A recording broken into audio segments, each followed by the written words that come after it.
like traditional NASA programs. Righto, here we go. I think we are live. Can everyone hear me? I think I'm up here. So what we need to do is we need to just check on our Facebook page. We'll do that very shortly to make sure that everything is actually working properly. In the meantime, we will assume it is. So welcome along, everyone. My name is Dave. Thanks for tuning in tonight. As always, I am pretty much 100% unprepared for what's happening tonight, so we're just going to play it by ear and see what happens. Before we get stuck into it, let's have a couple of quick introductions. So in the house, we have a live audience with us tonight. Excuse that big bright spotlight over in the background there. But yeah, say hi everyone. Awesome to have all you guys along here tonight. We also have Jess, who is helping us out with social media tonight. So thanks, Jess. If you've got any questions or comments that you would like to share with us, just send them through and Jess will check them out and we will bring that all in live. So if any of you guys in the studio audience here want to join in, you are more than welcome to. Just stick your hand up or say something, and Floyd's got a microphone. Actually, Floyd, we need to introduce you to as well, so hop out in front there. This is Floyd, who is in charge of front of house tonight, and he'll be walking around with the microphone if anyone's got any questions and things that you want to ask. So what are we doing tonight? We are looking at the SpaceX launch. So this is quite a big deal. So if we just have a look over here, we can see that thing in the background there is the new spaceship that has been developed by this company, SpaceX. There's no people in it yet, but there will be people in a flight later on. Tonight's test flight is basically trying to fly that spaceship in the background, get it to the space station. It will be fully, well, not necessarily automated, but there will be people making things happen, but there's no people inside. So it's going to be automated and remote controlled. It's going to go to the space station and it's going to come back down. So this is a really big deal. Now, we'll probably talk more about that very shortly, but first of all, let's just talk briefly about what we get with these when you tune in live and you're watching a rocket launch. So this is for those of you who maybe haven't done this before and aren't quite sure what's going to happen tonight. Before we start talking about that, could I just quickly check with you, Jess, is everything okay over there? It's all going okay? Do you know if there's anyone watching? There are, okay, because I just want to make sure that all the audio is working correctly and all that sort of stuff. So if anything's going wrong with the transmission, please just post a comment and let us know. You guys are on that too? Awesome. Our fabulous live audience here. In fact, I hate that spotlight. I wonder if we should actually turn it off. I think that's a good idea. We were panicking just before we started the show to get some better lighting on us, and Jenny stepped up. Yeah, I think that's better. You people look much nicer. Like that. I look a little bit darker, but that's my no, I'm not going to say what I was going to say there about me being a dark person. Anyway, so what we're doing tonight is we are watching a rocket launch. So rocket launches themselves happen all the time. Every month there's rockets that go up into space, and we wouldn't bother watching them normally. But then every now and again something is a little bit different and a little bit more interesting. So tonight, basically, we're looking at this company called SpaceX, and we'll go through a little bit of their history shortly. So the thing tonight is that it's a new type of technology, a new type of spaceship that we're testing, and this particular spaceship is one of the few replacements for the Space Shuttle, which is no longer flying anymore. So the Space Shuttle stopped flying in 2011, wasn't it? I'm pretty sure I've got that right, 2011. And the idea was that NASA would then start contracting out astronaut rides into space with private companies. Good idea, I think. It's a sound plan, but it took longer than we thought, and it's taking ages to get any replacements. So at the moment, NASA is paying the Russians to get them to and from the space station, and I don't think America is very happy that that situation's still going on, to be honest. It's costing them an arm and a leg, and they would really like to have their own spaceships. So if we go back a long way, and for those of you who have not come across this fellow and his company, this is Elon Musk, who's the guy behind PayPal, Tesla electric vehicles, and a few other things. And in 2002, he started his own company, SpaceX, because he would like to go and spend some time on Mars. So he's been working on that ever since. Now let's be clear, Elon's mission is to get to Mars. But what he wants to do is set up a company, a business here on Earth, and just go through the whole sequence step by step and eventually get himself to Mars. So what he's done is he has started up a rocket company. This was his first rocket called the Falcon 1. And when was this? This was back about 2004, I think. He started with these ones. This was 2006. Falcon 1 started. This was their first launch site on an island somewhere. So this is a completely new rocket company that's just come out of nowhere and trying to build their own rockets. At this stage, when they were really working on their first rocket, they were not taken that seriously by the space industry, I don't think. That has certainly changed over the years, and they are now one of the driving forces in the launch industry. This is their next big rocket that came along, the Falcon 9. By the way, the Falcon is named after the Millennium Falcon from Star Wars, and the 9 comes from the 9 engines that you can see at the back of the rocket there. So this is the main workhorse rocket that this private company, SpaceX, has been working on for quite a few years. I'll just have another couple of quick photos here. This is the Falcon 9 launching. Now, while we're looking at this picture here, this is a good opportunity to quickly talk about how a rocket works and what's involved in it. So this is a pretty standard kind of rocket, I guess. A big, long, cylindrical thing, but what I want to point out is the bit that you're actually trying to get into space, the bit that we're really interested in, is this bit up the top there. That's the payload. In this case, it's a spaceship. But it could be a satellite, it could be a research project, it could be anything at all, the thing that you want to get into space. So that's that little wee thing at the top. Basically, all the rest of it, all the stuff down here is, excuse my wonky scribbles, by the way, that's about the best I can do at the moment, but that's the launch vehicle. So you can imagine a rocket, and it actually has lots of different modules, but you can imagine it as being two parts. The launch vehicle, the bulk of it, and most of that is fuel with some engines at the bottom, and then you've got the payload, the thing that you actually want to get into space up the top there. So what we're wanting to get into space in this case is a capsule, something, well, this is the early capsule. So this is the Dragon Capsule that SpaceX has been using for quite a few years now, and it only takes cargo to and from the space station. But the point all along was to eventually take astronauts. So the idea is that you keep having this thing flying backwards and forwards to the space station for all of these years, and eventually you refine it and you develop one that is capable of taking humans. So these are just a few photos of that particular Dragon capsule going up to the station. And what you can see here is the space station at the top of the image there, and the Dragon capsule berthed underneath it. So what happens with this particular capsule, it gets launched on top of that huge Falcon 9 rocket that you saw before. Most of that rocket falls off on the way up into space.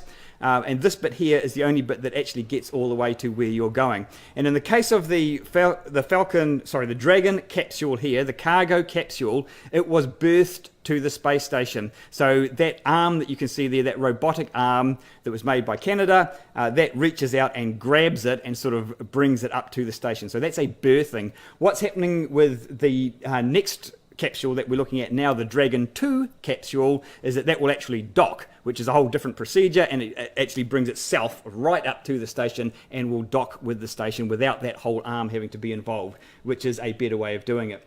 How's our time going? We need to keep a bit of an eye on the time. Yikes, I didn't even tell you when the launch is going, did I? So the launch is about 20 minutes from now. So sorry I didn't say that before, but so we're kind of counting down to it, and I'm keeping an eye out the side here. I'll just quickly show you what I'm looking at over here. So this is the live feed coming from SpaceX itself. So SpaceX, the company that's doing this whole launch, they have their own launch coverage, and I really should have pointed this out at the top of the show, really. If you would prefer not to listen to me blathering on and you'd rather just go and watch the SpaceX coverage themselves, just go to spacex.com. And it's just follow your nose there. It's pretty easy. Their coverage is very good. It does tend to assume that you already know a bit about it. So what happens usually is with launches like this, various people around the world, like what we're doing here at Te Awamutu Space Centre, is take their coverage and we just kind of add our own commentary and talking over the top of it. So a lot of these interviews and things that you're seeing at the moment are likely to sort of be a little bit more involved and a bit more technical sometimes. So we're kind of giving a bit more of a broader overview, stepping back a little bit. And for those of you who have watched me before, you know that my MO is to just wing it and just start blathering when I get up here and just talk until someone tells me to stop. In the case of tonight, we do have a hard deadline. So coming up at maybe 12 minutes to around about 12 minutes to 9 our time, then the launch will be happening, and at that point we will definitely be back over with the SpaceX coverage and taking it from there. So what we find in the build-up is usually for about half an hour or so before the actual launch, the SpaceX people will be just doing some of this sort of build-up type stuff, preliminary things, a few interviews and whatnot. And then it's usually, to be honest, only in the last couple of minutes that we actually go right back to the launch pad, looking at the rocket and watching that go up. So I was going to say a few things about how the launch works, but I think we've kind of covered that a little bit really. So let's just get back to what we're actually looking at launching here tonight. So it is this Dragon 2 capsule, and you can see it over there in the background. I had hoped to get a few more graphics together actually to show you a closer view of this, but it's a really, really cool spaceship. Probably, I'll tell you what, I'll show you a computer generated image here, and this is what hopefully this capsule will look like in about a day from now when it gets to the space station. So what's going to happen tonight is we're just watching the launch.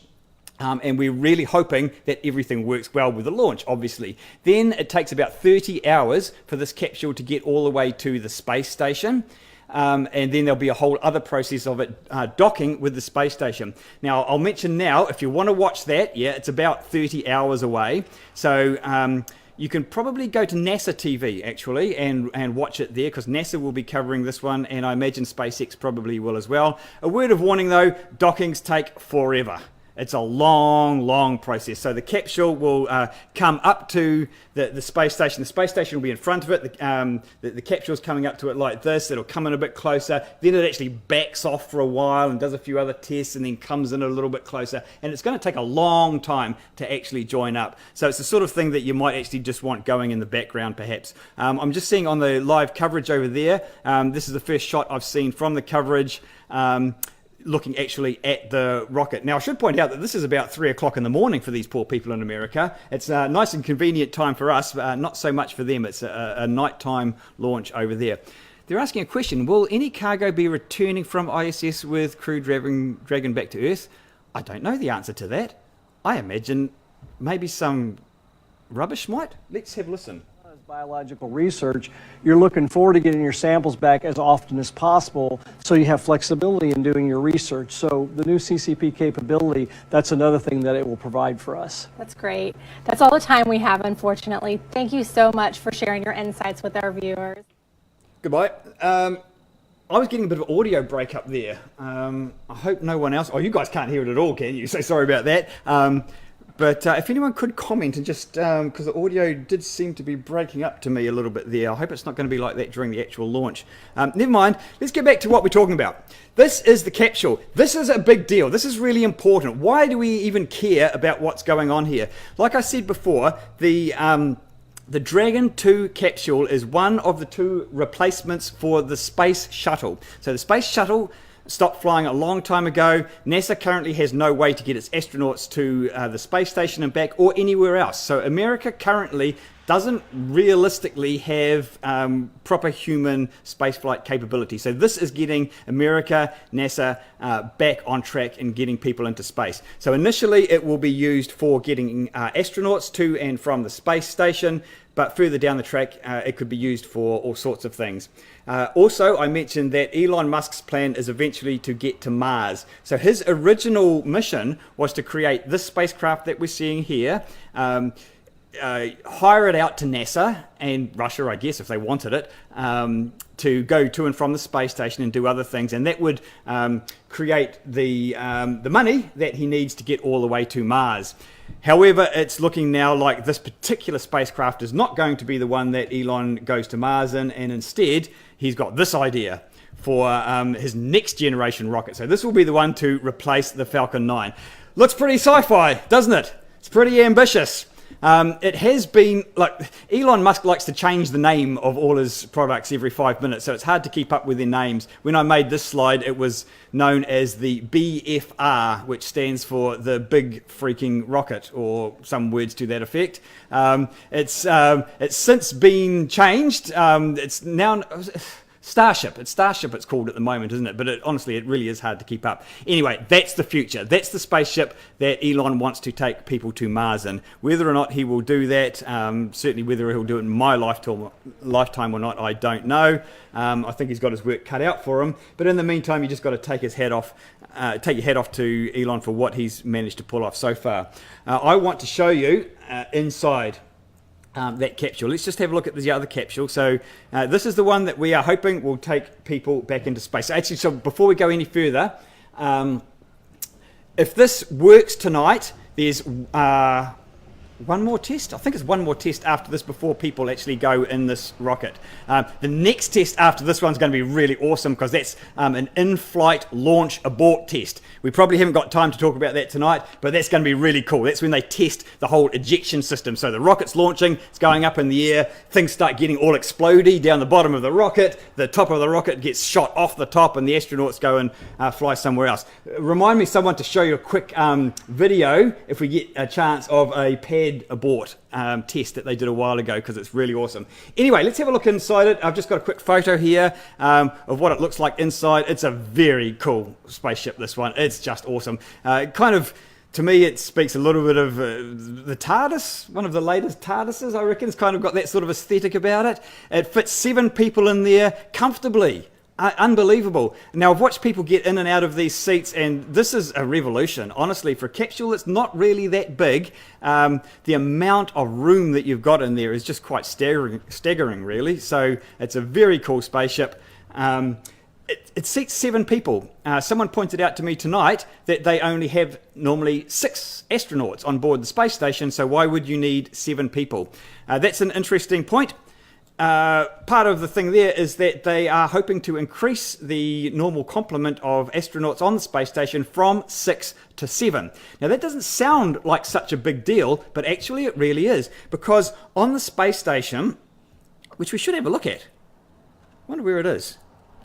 Well, I'll tell you what, let's go and I should be doing, as you see, I'm a bit scatterbrained. I go all over the place with whatever takes my fancy. Right now, I fancy having a look at the space station. So I hope we can quickly zoom in. This is my space simulator, by the way, that makes us able to go out and pretend that we are whizzing around in space. So that's the space station there. That is the International Space Station, and that is the destination of the flight tonight. So it's going to go from Earth, and it's going to fly all the way to the International Space Station. It'll stay there for a few days, and then it's going to come back. What you're looking at there, the space station, that is about as big as a rugby field. It's really, really big. And the part in the middle down here, this is where all the astronauts live down there, and this particular one will be berthing underneath it.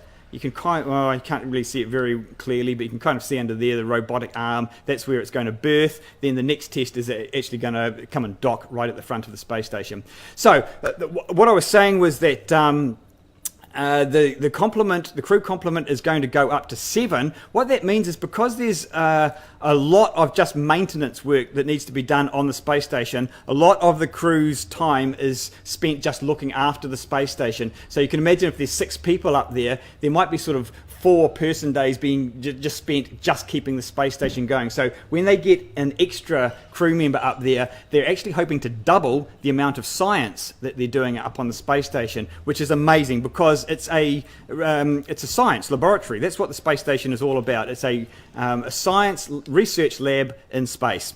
So it's a very cool project. Now, I see with the launch coverage, we are now getting down under 10 minutes. So we are now out looking at the launch pad, and we are looking at the vehicle getting ready to launch. So while we look at that, I'm just going to take a quick break. Jess, do we have anything?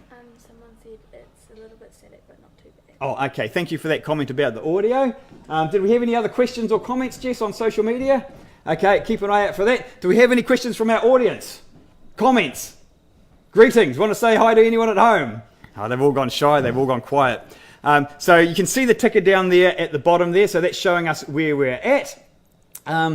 So a whole bunch of things are going to happen tonight. I'm not quite sure how long we're going to stay with this, but let's talk about what's happening at the moment. So this kind of rocket is a really interesting sort of rocket. One of the big differences between normal rockets and this one is that they will actually put the crew in the rocket, and that bit up the top there in the capsule, before they fuel it up. That's really unusual. That's not the way NASA does it, and that's not really the way anyone does it. We won't get into the reasons for that, but that was one of the reasons it took quite a long time to qualify this spacecraft for humans, because that's a very unusual way of doing it. You don't normally have people sitting on top of a rocket while you're pumping all the fuel into it at the bottom. As it happens though, this rocket has a very effective a launch abort system. So if anything does go wrong, that whole bit on the top of the rocket, the whole capsule there, should be able to get shot right off the top, and in quite spectacular fashion come down and land somewhere else. So let's just have a listen in to what these guys are saying, unless they're saying something much more interesting than me, or they could. Over the next day, we'll be monitoring Dragon through its approach to the International Space Station, and that's when things will really start to pick up, when it's just a few kilometers away. 3 crew members on board the International Space Station right now: NASA's Anne McClain, David St. Jacques of the Canadian Space Agency, and Oleg Kononenko of Roscosmos.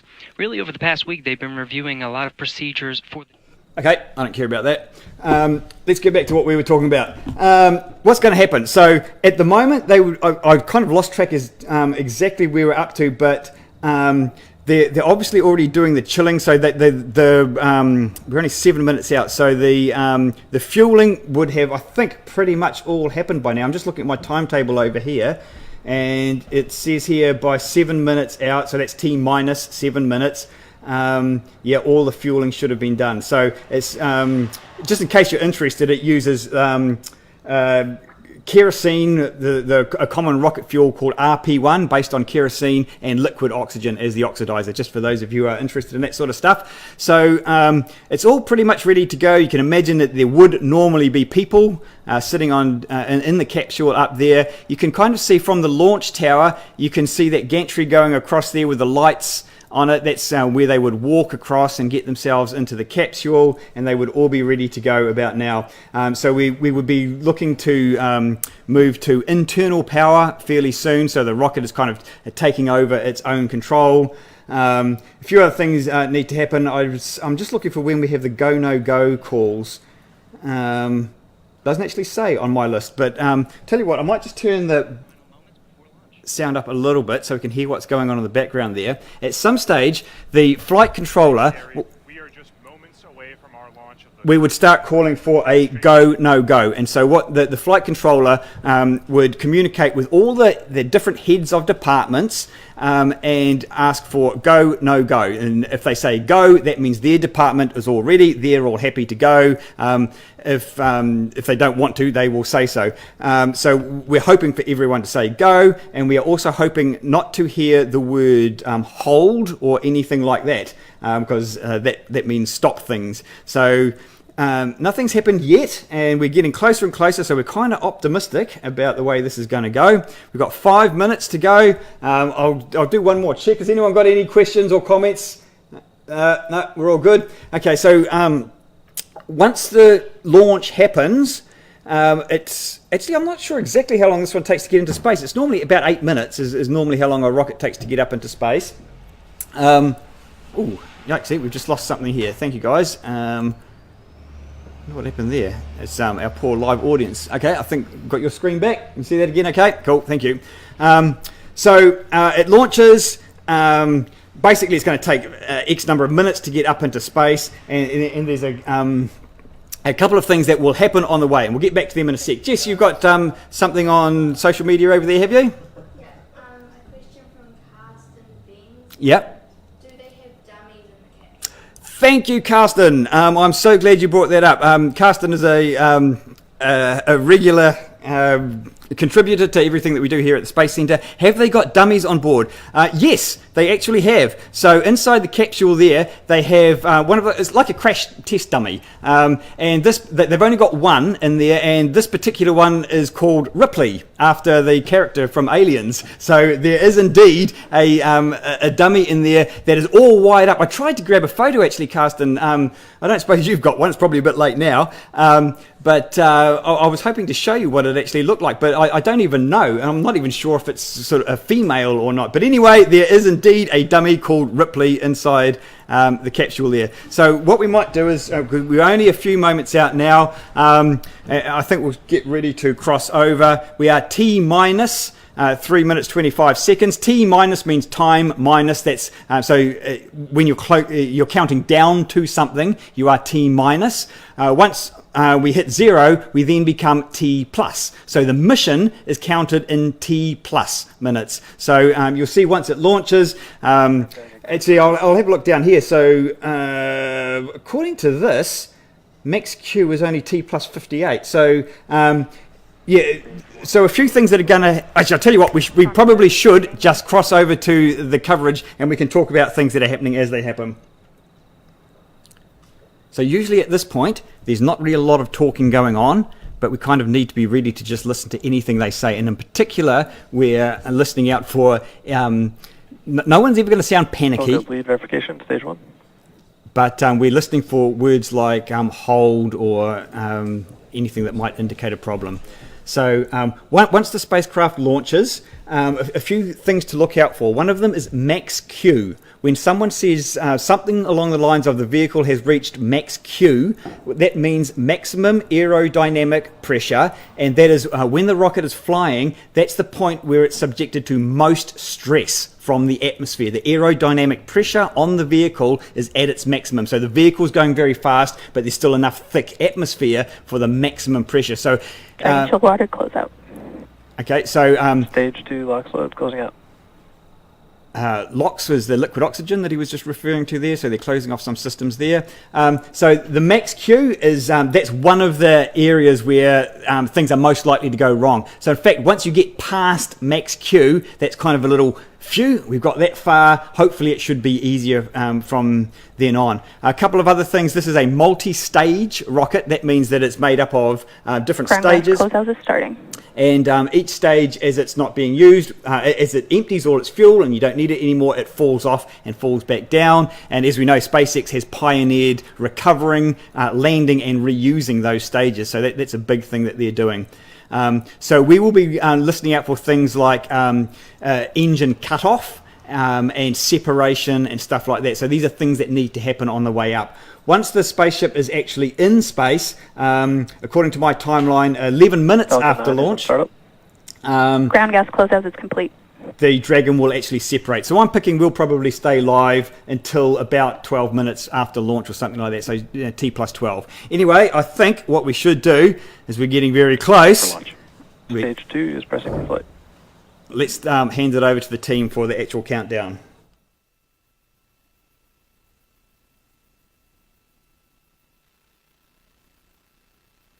T-minus 30 seconds.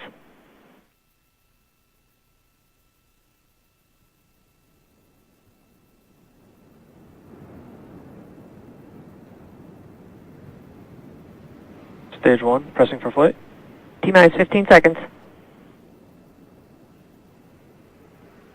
10, 9, 8, 7, 6, 5, 4, 3, 2, 1. 0. Ignition, liftoff.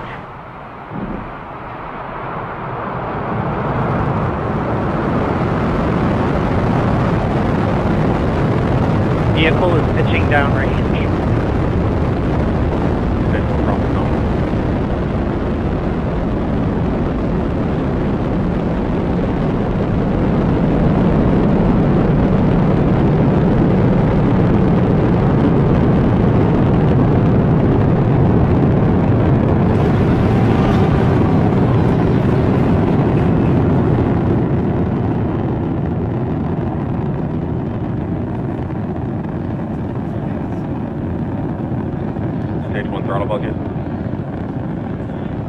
Power and telemetry nominal. Okay, power and telemetry nominal, that's a good sign.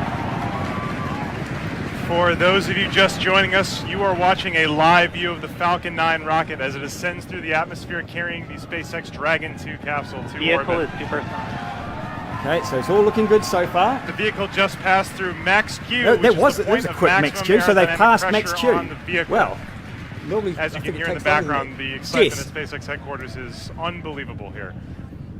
Stage 1 The throttle vehicle up. is passing through max Q. How long have people stayed in space for? You heard that call okay. out from Max So, Q on the nets. Didn't quite The catch the Falcon name, 9 but thank you for actually that question. throttles How down long its do 9 people Merlin stay in engines space to for? reduce aerodynamic loads on the vehicle. hang on. It is now throttling those engines back up.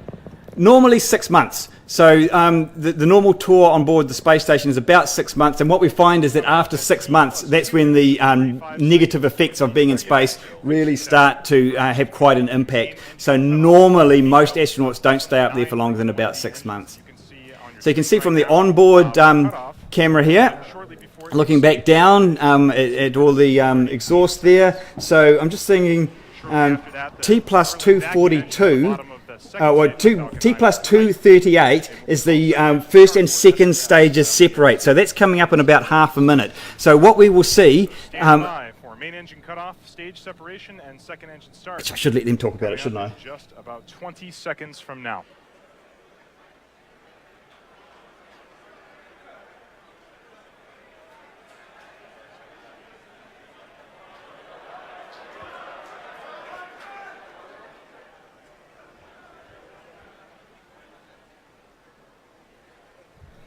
Whoops, I'll turn my mic up so you can hear me. I've never seen that. Oh, look, that looks good. There we go. Yoo-hoo! Oh, wow. Wow. Oh, beautiful. So that looks like a perfect stage separation. So you can see the one of the stages, the first stage has fallen away. As you can hear from the cheering here at SpaceX headquarters, we did have a successful main engine cutoff, a stage separation. And as you can see on the right-hand side of your screen, that second stage engine is currently started and accelerating Dragon towards orbit. On the left-hand side of your screen, that is a view from the first stage as it makes its way back down towards the Earth.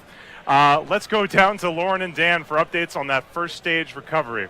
Okay, so we're hoping with that. So with that, as you can just see, we lifted off. We had an awesome. Yeah. So there's two different views there. On the left, you are seeing the stage falling away and falling back down to Earth, so that's now completely separate from the main mission. On the right hand side, that's the main mission carrying on, and the new engine has started up, and you can see it firing away there. So on the left, they are hoping to recover that first stage. Normally these days they actually bring the first stage back to land and land it back at the near the launch pad, which is amazing. For technical reasons tonight they're going to try and land it on a barge out in the ocean, so I don't know if we're going to see anything, but I assume that the fact that they're still showing us a video feed of the recovery there, that they are hoping that we might see something there. Anyway, so that's what's happening now. We're now at T plus 417.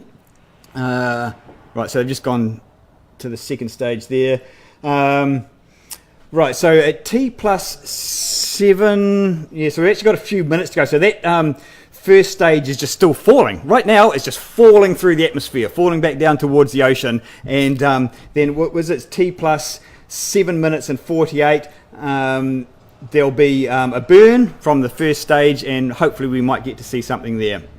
So everything's still looking really good. We're still on target. Because we've got another couple of minutes here before anything else happens. Does anyone have any questions or comments? Jess? Oh, hang on, we'll just bring the mic over to you so we can try and get this a bit more organised.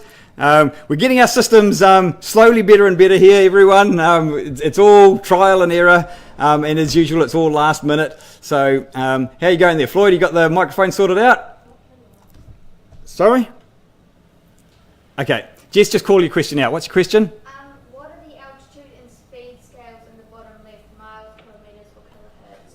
Watching on the phone, I can't see the number. Okay, so right, so down here, so the person's just asking about these figures that you can see on the screen. Oh, look, there's an inside view. That must be it. Look at that, and there's Ripley. We've seen Ripley over in the corner there. Look at, oh, that's beautiful. I love it. Anyway, to answer the question, the numbers in the bottom left there, someone's saying on their phone they can't read them. On the left is speed, and that's kilometres per hour. And that's currently 11,000 kilometres per hour, and it's still accelerating. Next to that is altitude, so it's 221 kilometres currently. There's also a timeline along the bottom there, and that shows all the major milestones. So it's a little bit hard to see what they're all saying at the moment, but we're just waiting for the entry burn. That's the next major milestone. So let's just keep an eye on that. So let's see if you can find some more batteries under there. Flat batteries, keeping us on our toes. Anyway, so we're 6.5 minutes. So we've got about another minute or so before the entry burn. Then there will be another minute or so before the second stage engine cutoff.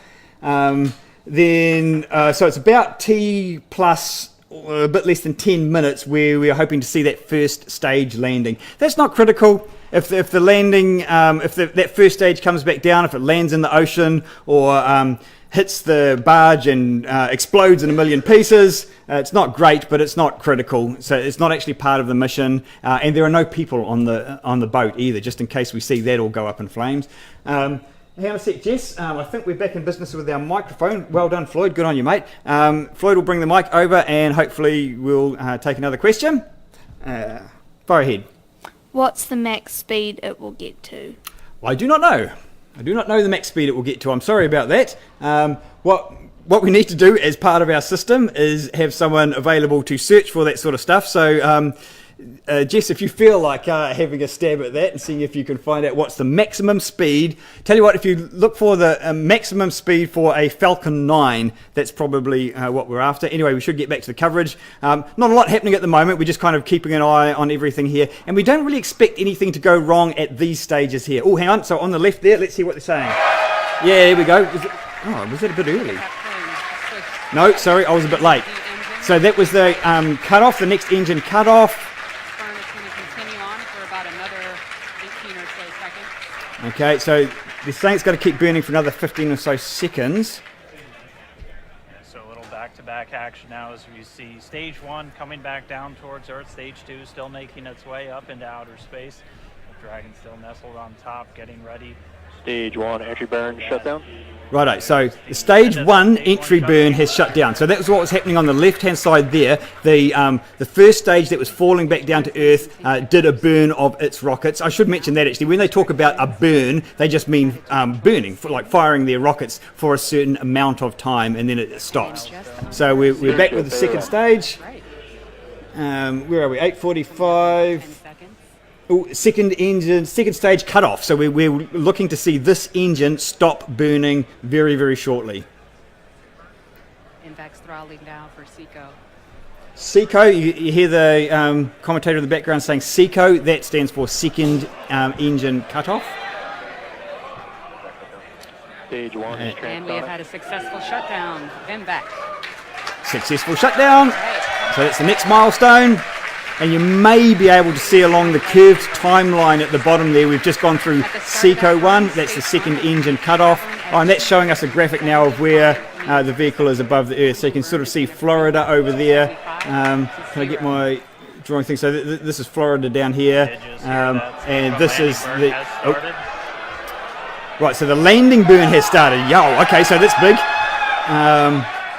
Don't know if we're going to see that. Oh, here it comes. Oh, we've got a... Now, this normally cuts off right at the last minute, so don't be surprised if it gets overwhelmed. But here it comes. So there we're on the ship.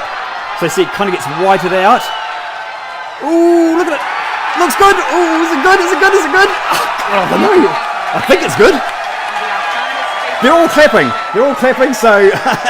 yeah, I think it's good. Yeah, unfortunately, the... there it is. Oh, look at that. Oh... Didn't quite get in the bullseye. Oh, Elon won't be happy about that. But no, remember, this is on a barge. I mean, this is out in the ocean, where you can imagine trying to land something like this remotely in the middle of the ocean. There aren't even any people there, so what an achievement. So that's amazing. So that first stage has come back. That will be refurbished and used for other missions. They're now starting to use these first stages for, I think they're up to 3 or even 4 missions on some of these. So it's quite amazing. Let's go back to Tom Perderio to cover that next big milestone. Right, the next big milestone. What a landing. Coming up very shortly in just about 20 seconds here. The Dragon spacecraft is going to be separating from the top of the Falcon 9 rocket. Hang on, I just want to keep an eye on this one.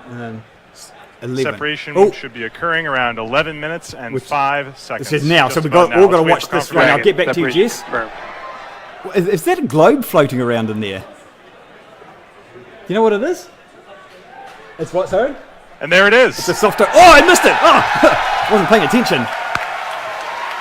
It was a soft You're toy looking apparently at a floating view around. from the top of the second stage of the Falcon 9 rocket. And hard to make out in the shadow of the Earth, but that is the Dragon 2 spacecraft flying in space for the first time after a successful separation. Okay, wow. So this is a great day for everyone here at SpaceX and NASA.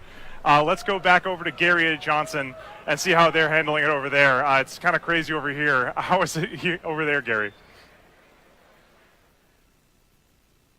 Thanks, Tom. We were definitely enjoying hearing some of the cheers from over you guys. You can actually kind of see behind us. We got quite a number of viewers here in the International Space Station Flight Control Room. Very exciting time that we have now that they're waving. So this is, for us here in Mission Control Houston, this is just the beginning. Now that Dragon is in orbit, we have just over a day until Dragon's scheduled to be docked to the International Space Station. There's a lot of milestones to get through. The crew have been, again, reviewing their procedures, getting ready for some of those moments, again, monitoring the approach and even performing some commands while the Dragon is close enough. But again, there's a lot of work to do. We have docking scheduled for 6 a.m. tomorrow. We'll continue to monitor Dragon during that time. In the meantime, we'll toss to Lauren and Dan to witness some of these final milestones of Dragon now that it is in orbit. 10. Back to you. Thank you, Gary. Now for a typical Sirius mission right about now, we'll be awaiting solar rig. I'm going to turn that down. Those guys, these are all the SpaceX. Sorry, let me turn that audio off. Those are all the SpaceX employees in the background, and honestly, they go nuts. They're worse than me when they get excited about space, if you think I get a little bit hectic. But they love their work, and they're having a really good time doing it. So look, it's basically, I think we'll cut off from the coverage there. It's been a success. We've got a quick question over here, I think, haven't we? Let's just go to social, and there's a couple of things. Don't let me forget to show you that quick pad abort thing before we finish up here tonight. So Jess, we've got something on social, have we? First of all, the answer to the question before, its top speed is 11 kilometres a second. Thank you. Imagine that, 11 kilometres per second. Now, of course, that's once it's up in space. It's, you know, you're not going to go that fast through the atmosphere, certainly not the lower atmosphere, but up in space, yeah, things can go very fast. And kilometres per second, I mean, technically in space, metres per second is the official metric that we use there, but yeah, kilometres per second is pretty normal for things to be travelling around in space. Jess? How long would the rocket be visible from Earth for? Can the bit that's falling back be seen? Not really. The bit that's falling back to Earth, especially in this case, I don't know if actually, to be honest, I'm not sure if that one would have been visible from land because it was coming back down over the ocean. But certainly people can watch the normal rockets coming back down and landing. The first stages when they come back down and land. You can't really get close to them for obvious reasons. But I've seen a few videos out on YouTube, and if you want to have a look, I would recommend having a look for the videos of the Falcon Heavy test. And that's when that actually had two separate boosters both come back down and land right next to each other at the same time. That was really spectacular. So how long is it visible? When it launches, really a few minutes is about as long as you would expect to see it for. And then some minutes later, you might, if you're lucky, see the first stages coming back down and land. So there you go. Was that all that we've got from over there? Okay, now what I might do is let's have a look at this. This is this was actually way back in 2015, believe it or not. Hang on a sec, Floydie, could you just shut the door for us, please, mate? Come and sit over here if you want to. What? Anyway, yeah, so this was from 2015. So when you want to qualify a spacecraft for human flight, there's a whole bunch of things that you need to be able to do, and it's all about safety. So really what rockets need is a way for all the astronauts to be able to escape from anything going badly wrong right from the launch pad to when they're traveling around in space.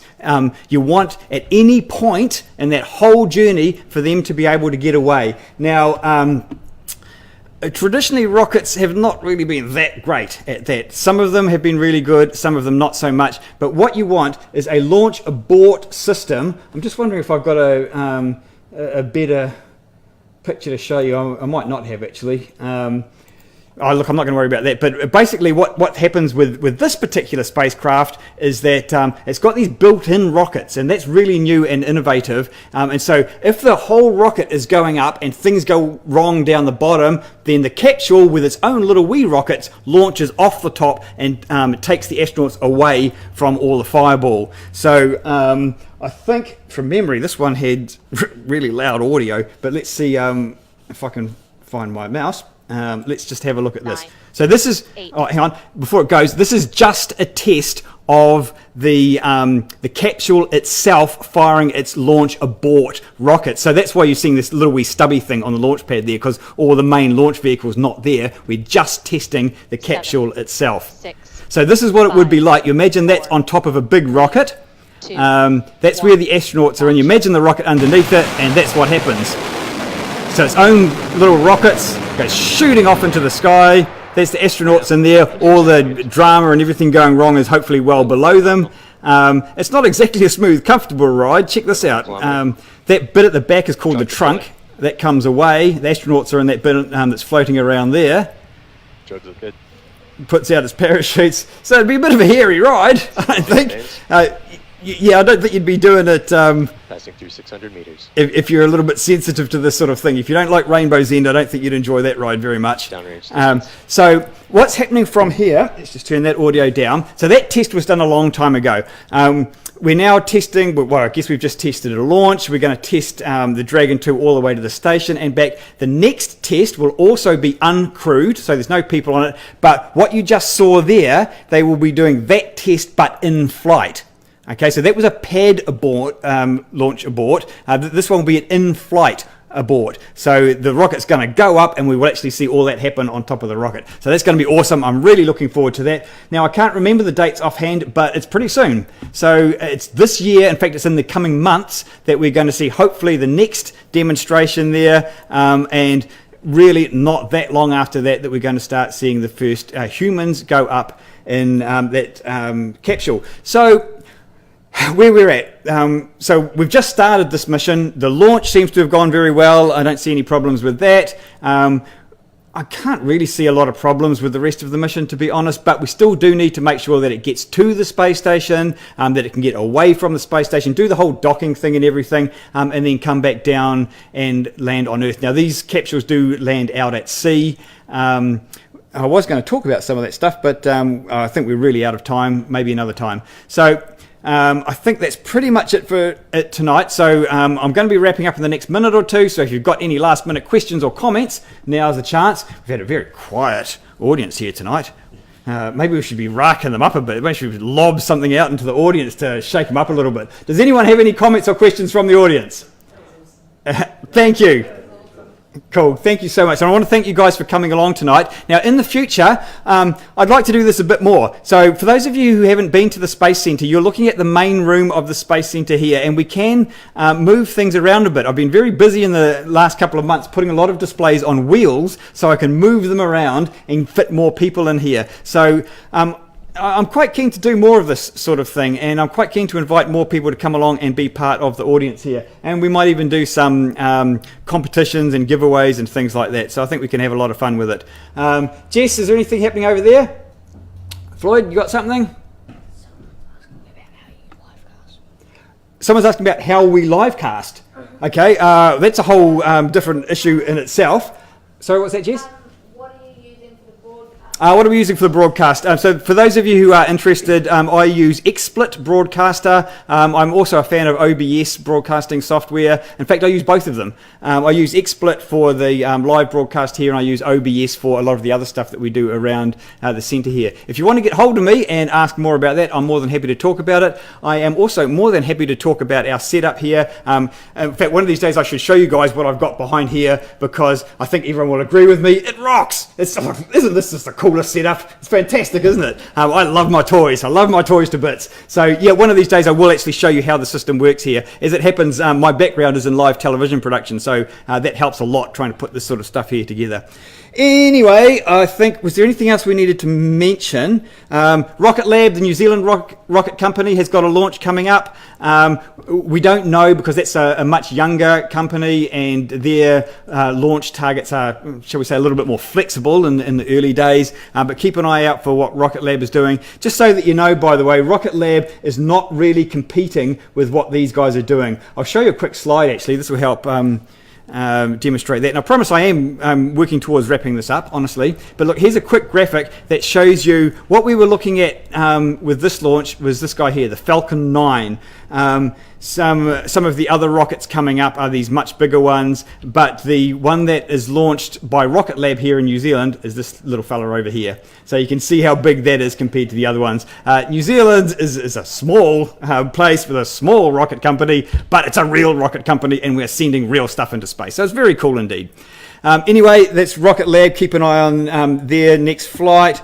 And I don't think there's anything else we really desperately need to cover. So we're kind of looking to wrap it all up. Unless, oh yes, Floyd got the mic over there. We've got something from our live audience. And I want to again thank you guys for coming along at the last minute. As usual, everything was just a last minute organised thing here. So go ahead. What was wrong with the old space shuttle? Like the one you said has been stopped. They stopped using now. Right. It looks pretty good to me. That's a great question. Thank you for that. So what was wrong with the old space shuttle? I really should have some pictures of this ready to bring up for you, shouldn't I? So I'm just thinking. Let's see if I can. Oh, yikes! I've lost them all. Look, never mind. I'll just talk about it. So the space shuttle was never actually supposed to last as long as it did. As it happens, in fact, technically, it was a test vehicle, I think, for pretty much its entire career. So, I'll tell you what, hang on, I've got a little space shuttle over here. This is not a full stack, but it will show you kind of the basic idea. So, the thing with the space shuttle is it's a winged spacecraft, and the idea with it is that it's a multi-purpose vehicle, right? It can do everything. It can. It's got this huge payload in the back there, so you can fit satellites and things like that into the payload bay. Interestingly, with this whole vehicle here, this little bit at the top, that's where the astronauts go. That's the only pressurized part where the astronauts can live inside the space station, is in there. This part here is just for taking something up into space. So the idea is that this vehicle can be this multi-purpose vehicle, but for one thing, it kind of turns out that it's actually not a great plan for doing stuff in space, having a vehicle that does everything. What if you only want to take a couple of astronauts to the space station? You've got to take all the stuff up there with you. What if, you know, the idea of being so versatile is nice in principle, but in space it's actually not such a great idea, and that's why you're actually seeing them. I think, well, one of the reasons why they're going back to these capsules, this whole winged vehicle design, I don't think it's really the future of space flight. There are a couple still in development, but yeah, most of them are going back to the capsule. But look, here's the other big thing. Let's borrow this drink. And imagine that this is the external fuel tank of the space shuttle, right? So this is how it launched, and it had a couple of solid rocket boosters on each side. So the whole thing launches up like that. Now, I was talking about the launch abort system before. So if anything goes wrong, you want to be able to throw the astronauts clear. Hang on, I'm still going with this.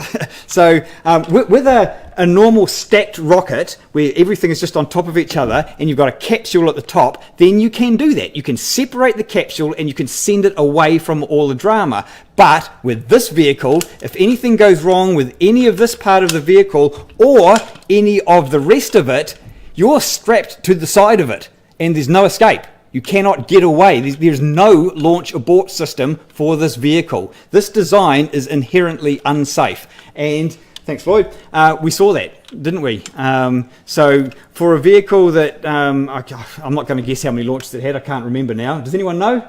I can't remember. But it didn't have a great safety record. To lose 2 vehicles and 14 astronauts in that time is a pretty poor safety record, actually. And look, there's just no way to fix it. You just can't fix the inherent lack of safety in that design. So, beautiful vehicle, loved the shuttle. It was really sad to see it go, but I think it was the right decision. It was criticised a lot by people in the space industry. I think the most valid criticism was that it was retired too early, before we were ready to have these other vehicles. Yeah, it was the right decision. So, yeah, I think the capsules are better. And then, of course, we've got the BFR and other rockets coming up, and we'll see where they take us. So thank you very much for that question. Are we all done on social, Jess? We're all done with our live audience? Okay, we are getting very close to wrapping it all up. I want to thank you, Jess, for helping out today. I want to thank our live audience again, and Floyd. Say hi, Floyd, for helping out with front of house and all that kind of stuff. Had a great time. Did we get any comments, Jess? Did we get many comments coming through on social? Because I haven't even been keeping an eye on it. So thank you very much for doing that. And what's that, sorry? 135 comments? No, shuttles. Launches, 135. Thank you. So, yeah, it had, so 135 and losing 2 of them.